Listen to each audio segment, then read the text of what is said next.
अस्सलाम वालेकुम क्लास, कैसे हैं आप सब? ठीक हैं। पास्ट पेपर 2025 का क्वेश्चन नंबर 3 है। पहला सवाल आपका पार्शियल फ्रैक्शन।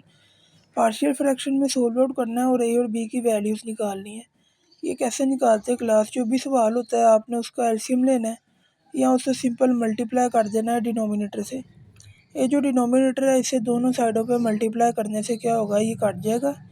इधर से ए के साथ ये वाला कट गया और बी के साथ ये वाला कट जाएगा और आपकी इक्वेशन ये रह जाएगी।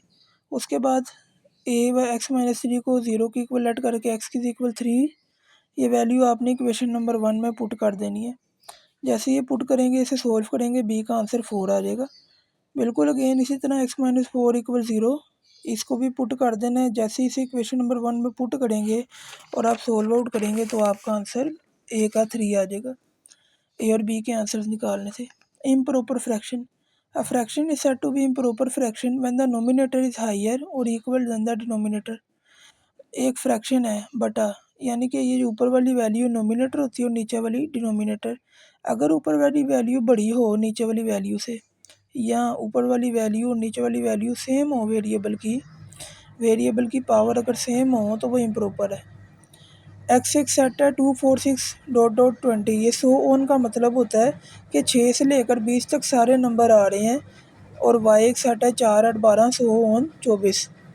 लेकिन अब हमने गौर से ये सेट को पहचानना है, तो ये सेट हमें 2 का टेबल नज़र आ रहा है। 2 4 6 8 10 12 14 16 18 and 20।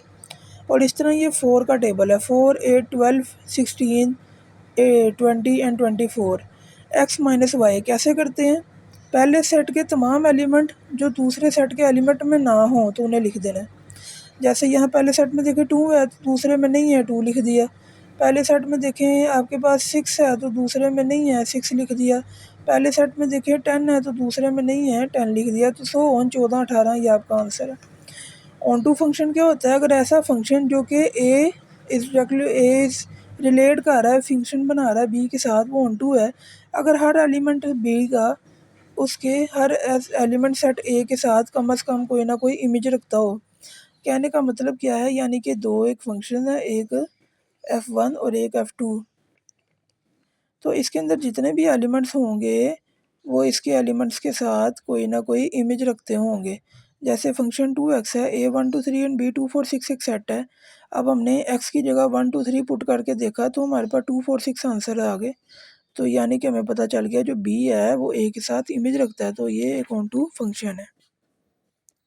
b is equal -1 find b cross b।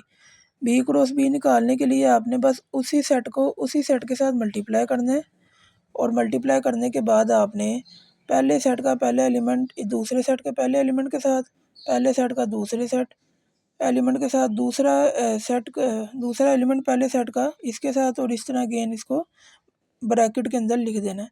De Morgan law की प्रॉपर्टी लिखने को अगर आपको आती है तो एक्स वाई इक्वल है एक्स वाई के, नीचे भी इसी तरह लिख दें एक्स वाई इक्वल है एक्स वाई के। पहले यूनियन लगा रहे हैं तो बाद में इंटरसेक्शन लगा दें, पहले इंटरसेक्शन लगा रहे हैं तो बाद में यूनियन लगा दें। एक तरफ होल कॉम्प्लीमेंट ले लें और दूसरी तरफ single single complement.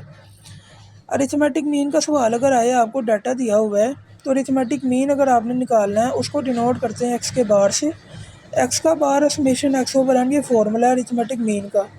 Summation x का मतलब है जो सारा एक्स लिखा हुआ है उसका सम कर दें, उसका सम करें। और एन का मतलब है जो गिनती है, 1 2 3 4 5 6 7 8, तो एन 8 है, इनका सम करेंगे तो ये आंसर है। जीएम का क्या मतलब है? Define GM, it is the square root of 2 positive numbers. आपने 2 पॉजिटिव नंबर का स्क्वायर रूट फाइंड आउट करना है, इसे जीएम कहते हैं। अगर फ़र्ज़ करें वो 2 नंबर 4 और 9 है तो फिर उसका जीएम कैसे निकालेंगे? 4 × 9 √36 और जीएम 6 है। मीडियन डाटा दिया हुआ है, मीडियन निकालना है। मीडियन के 2 फॉर्मूले होते हैं, एक डाटा इवन और एक डाटा ओड। अगर डाटा इवन है तो ये लगाएंगे, डाटा ओड है तो ये वाला फॉर्मूला लगाएंगे। सबसे पहले डाटा गिनना है, 1 2 3 4 5 6। तो डाटा क्या है हमारे पास? एन क्या है? 6। उसको मीडियन में अरेंज करके रखना है, असेंडिंग ऑर्डर में आप अरेंज कर दें डाटा को और एन इवन वाला फार्मूला लगाएंगे। एन की जगह 6 पुट करें, आपके पास 3 + 4 आ जाएगा। ये आगे टर्म है, इसका मतलब ये ऐड नहीं करना है, 7 टर्म नहीं लिखनी। आपने तीसरी टर्म लिखनी है डाटा के अंदर 2.5 और चौथी टर्म लिखनी है 2.7 और इनको ऐड करके 2 से 1/2 से मल्टीप्लाई करें तो मीडियन का आंसर 2.6 आ गया। ओके क्लास, अल्लाह हाफिज़।